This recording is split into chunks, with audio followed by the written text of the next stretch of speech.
It makes me proud to be an imported Pakistani, because I've been living here now for the great part of my life. And when I'm in the States, people always say, yes, I'm a Pakistani American. I say, okay, chalo, I'm an American Pakistani.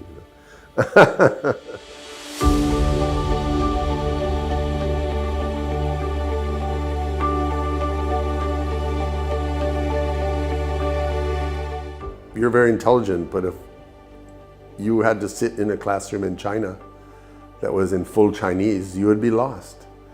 And that's how a deaf child feels if he's stuck in a mainstream school where everybody's talking and he can't understand what's being said.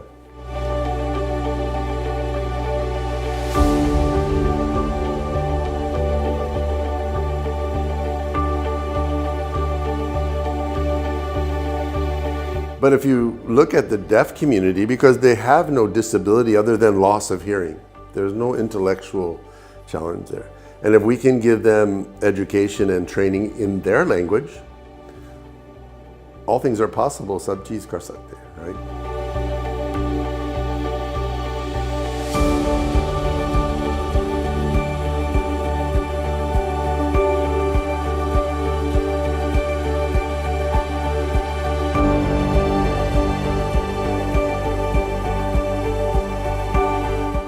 We had the opportunity to come to Pakistan to help on a project that a friend of ours, a colleague, was managing here in Karachi. He said, can you guys come help me for a few months? So we said, sure, let's go. We love to travel, we like new places. And while we were here, we were also looking for a situation where our son, who was just a young teen at the time, could get his education. We did a lot of homeschooling because we traveled a lot. But we really had a difficult time finding anything that was of any quality. And a business friend of ours whom we had met here said, look, I have an empty office space in Sadr at Regal Cinema Chow, Regal Trade Square building. It was a room about this big. And he said, I'll just give it to you, do something with it.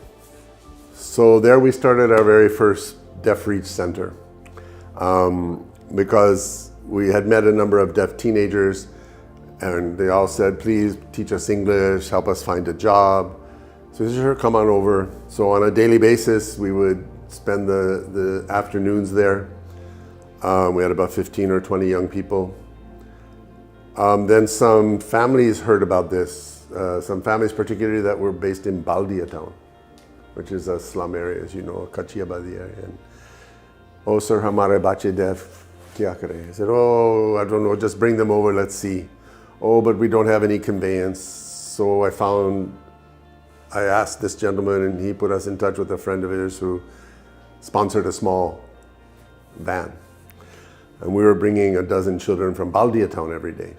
And that was our first primary class. These children were 6, 7, 8 years old. So we had one group for the teenagers and then another group for these primary kids. And I was like, wow, this is turning into a school. It's more than just a casual thing. Now this is a responsibility.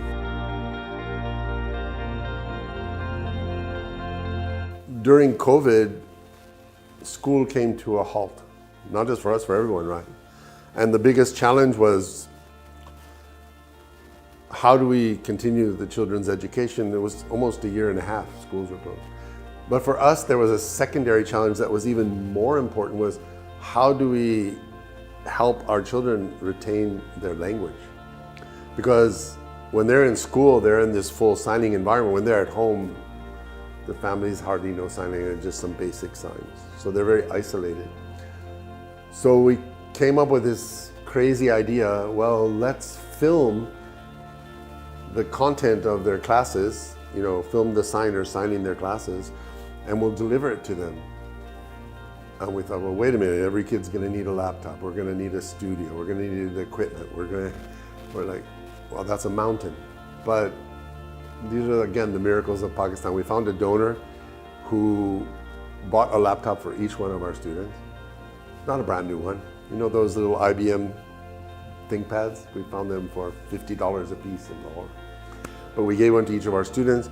We set up a studio, we started filming math, English, science, Urdu, general knowledge, and on a monthly basis, because these kids are all offline where they live, they don't have internet, our teachers would go around with a USB drive and upload that month's content and collect their worksheets. So over 18 months, we kept our kids up to par. And when they came back to school, we realized, wait a minute, this is a solution to the needs of deaf education. Instead of a distance learning program, it's a digital learning program. And right now we're in the process of filming curricular content for each grade level, starting from KG, then grade 1, then grade 2.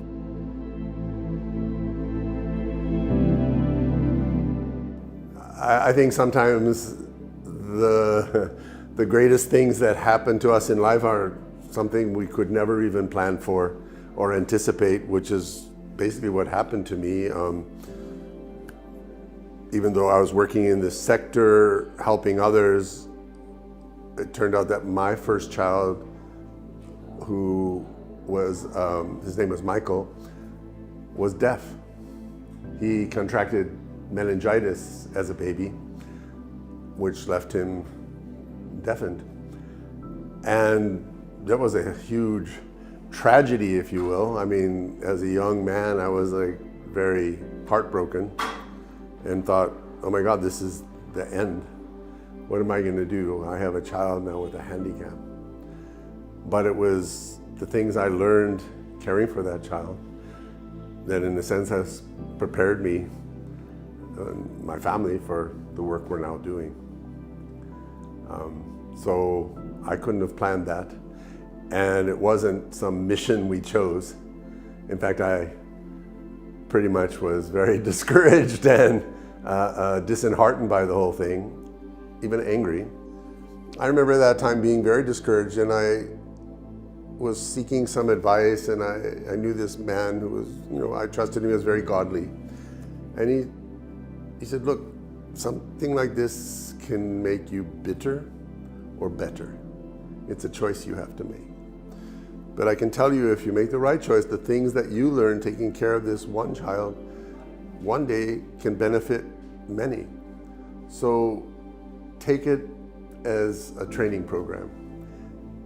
I think as I grew and learned what it meant to take care of him and his needs, it deepened me and enabled me to then understand the needs of others with those same challenges.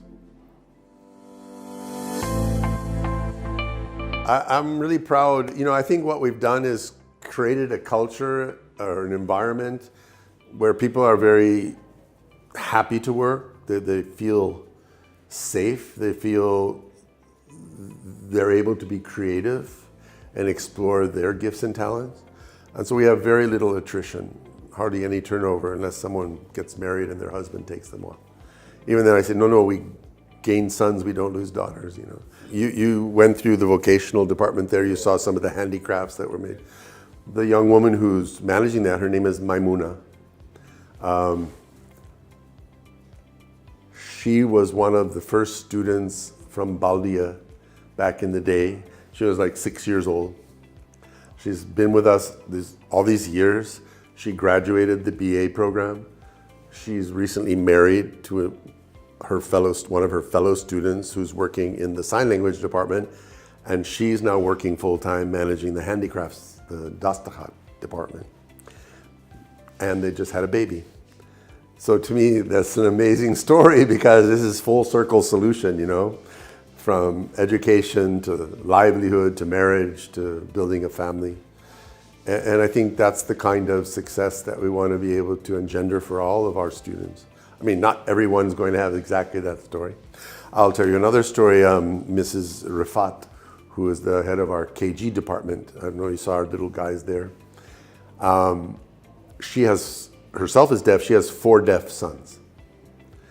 So many years ago, she came to know about us, and she would bring her sons here and then sit outside on a bench. One day I said, Rifat, what are you doing here? Sir, I don't have money for conveyance. They come from a very sort of poor family in Lundy. And I said, well, so then you're here, volunteer. You know, you're a mother, you know sign language, you're deaf. And so she proved to be such a able volunteer. We hired her full time as a teacher. Her 4 sons have progressed through school. Her oldest son now is working full time in the sign language department. Her second oldest son, Usman, got a 5-year scholarship to go to the American School for the Deaf in Connecticut. 5-year residential scholarship, all expenses paid, and this is his 5th year now he's graduating. So, you know, that was the first ever deaf student that actually went out of Pakistan to the States like that. Those are just a couple. I mean, we could sit here for a few hours. I'll tell you a few more.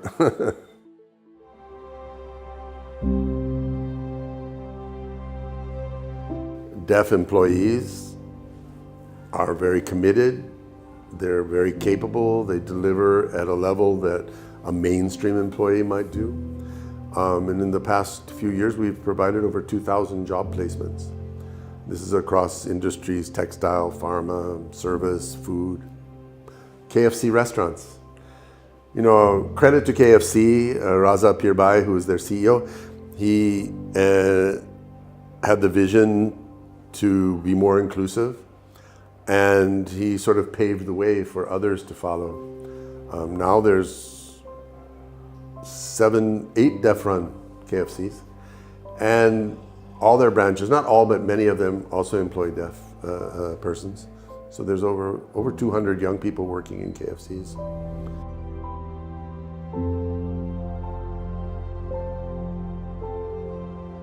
I think when you have a purpose, a mission, a goal, and we had started something, and you can't just abandon that. It's like having children. How can you just say, okay, Allah Hafiz, now take care of yourself, right? I mean, and we felt that commitment.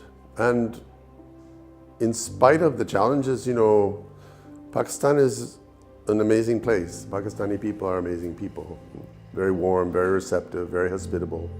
90% of our support comes from the local Pakistani community, whether it's corporate or philanthropic. And in fact, the other 10% comes from the diaspora abroad. So really it's 100% pretty much Pakistan funded in that regard. I think it's a badge of honor that every Pakistani can wear proudly. I've lived in over a dozen countries working in the development sector where we were dependent on, you know, community funding. It's always a challenge, you know, that's there. But Pakistan has been the most supportive, the most generous, the most hospitable of any country I've ever lived in. So, Dil Dil Pakistan.